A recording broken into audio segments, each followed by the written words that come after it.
ভোরের নরম আলোয় ঘুম ভাঙে আমাদের সবার। ঘরের ভেতরে ব্যস্ততা, হাসি আর হালকা হুড়োহুড়ি। কারণ আজ আমরা যাচ্ছি দক্ষিণের প্রিয় শহর বরিশাল। যে যার প্রয়োজন অনুযায়ী তৈরি হয়ে নিচ্ছে, কারণ বরিশালের শীতের তীব্রতা সম্পর্কে আমাদের কারোই জানা নেই। শহরের তুলনায় গ্রামে যেহেতু গাছপালার সংখ্যা অনেক বেশি, তাই আমরা ধারণা করে নিচ্ছি ওইখানটাতে একটু ঠান্ডা পড়তে পারে, এটাই স্বাভাবিক। তাই ওই অনুযায়ী প্রস্তুতিটা নিচ্ছি। এই বাড়িটা আমাদের অপেক্ষায় থাকবে কিছুদিনের জন্য। ঘরের দরজাগুলো এভাবেই লক থাকবে, আর আমরা বেরিয়ে পড়ব এক নতুন যাত্রার খোঁজে।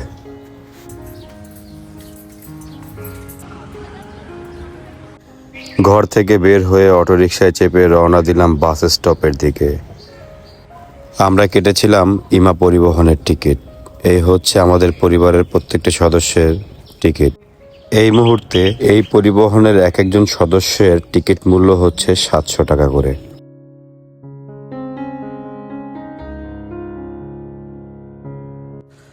কিছুক্ষণ অপেক্ষার পর অবশেষে বাস এলো।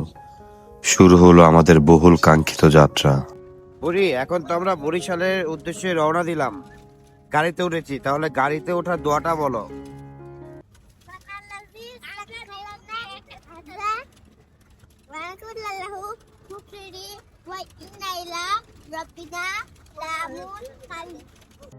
ভোরের রোদ গায়ে মেখে নরম বাতাসকে সঙ্গী করে আমরা রওনা দিলাম পরিচিত ভালোবাসা আর নতুন স্মৃতি খুঁজে নিতে। শহরের কোলাহল পেছনে ফেলে সামনে শুধু পথ আর পথ, যেখানে প্রতিটা মোড়ে অপেক্ষা করছে গল্প, আর প্রতিটা শ্বাসে লুকিয়ে আছে ভ্রমণের টান। বাসের ভেতরটা তখন এক ছোট্ট আনন্দের জগৎ। বাচ্চাদের খুনসুটিতে ভরে উঠেছে প্রতিটা সিট।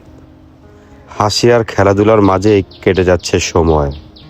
কখনো একে অপরকে ডাকাডাকি, কখনো আবার হঠাৎ থেমে জানলার পাশে ছুটে যাওয়া।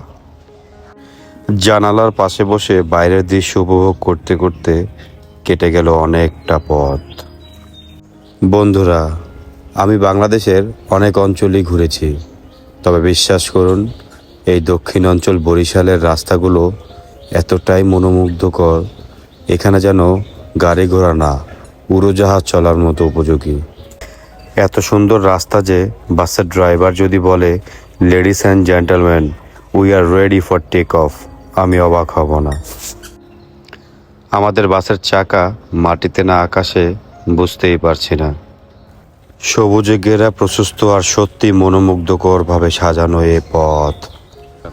সেই ঐতিহ্যবাহী সিঙ্গারা, লঞ্চের সিঙ্গারা, হাতে সিঙ্গারা ছিঁড়ে গেল, মুখে স্বাদ লাগে।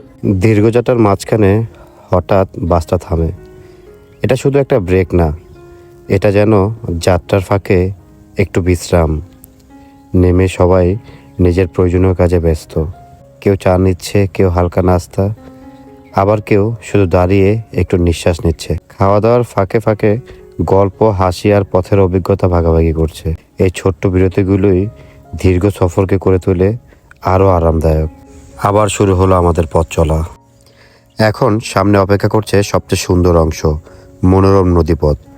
ফেরিতে উঠেই আমাদের বাসটি পার হবে নদী। চারপাশে জল, আকাশ আর বাতাসের মেলবন্ধন। ফেরির ডেক ছেড়ে মাটিতে পা রাখার সাথে সাথেই আবার শুরু হলো আমাদের পথ চলা। পেছনে রইল নদীর ঢেউ আর ভেসে আসার সময়। সামনে ডাক দিচ্ছে নতুন পথ। রাস্তা ধীরে ধীরে আঁকাবাঁকা হয়ে উঠেছে, কখনো গাছের ছায়া, কখনো খোলা প্রান্তর। জানালার কাছের বাইরে দক্ষিণের প্রকৃতি যেন নিজেই গল্প বলে। এই পথের প্রতিটা বাঁকে লুকিয়ে আছে প্রশান্তি আর সরলতা। হর্নের শব্দ কমে আসে, মনটা ভরে যায় অজানা এক শান্তিতে। এই আঁকাবাঁকা পথ পেরিয়ে আমরা পৌঁছে যাই কাঙ্ক্ষিত ঠিকানায়।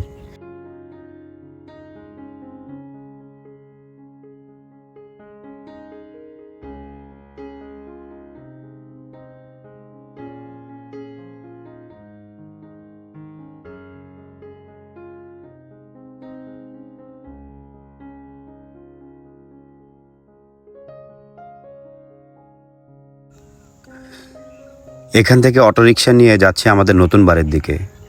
এই বাড়িটি তৈরি হওয়ার সময় আমরা দেখতে পারিনি, আজ প্রথমবার দেখব। এখানে থাকব আর কয়েকদিন ধরে ঘুরে ঘুরে তোমাদের দেখাবো এই বাড়ি এবং এর আশপাশ এবং বরিশালের সুন্দর পরিবেশ। এই ছিল আমাদের বরিশালের যাত্রার প্রথম পর্ব, যেখানে যাত্রার শুরু, রাস্তার গল্প আর প্রকৃতির ছোঁয়ায় ভরপুর। পরের পর্বে আপনারা দেখবেন আমাদের নতুন বাড়ি, তার চারপাশের পরিবেশ আর বরিশাল জীবনের একদম কাছের রূপ। আমাদের এই পারিবারিক ভ্রমণের সাথেই থাকুন। ভালোবাসা আর দোয়া নিয়ে আজকের মতো এখানেই শেষ। দেখা হবে পরবর্তী ভিডিওতে। Till then, take care. আসসালামু আলাইকুম।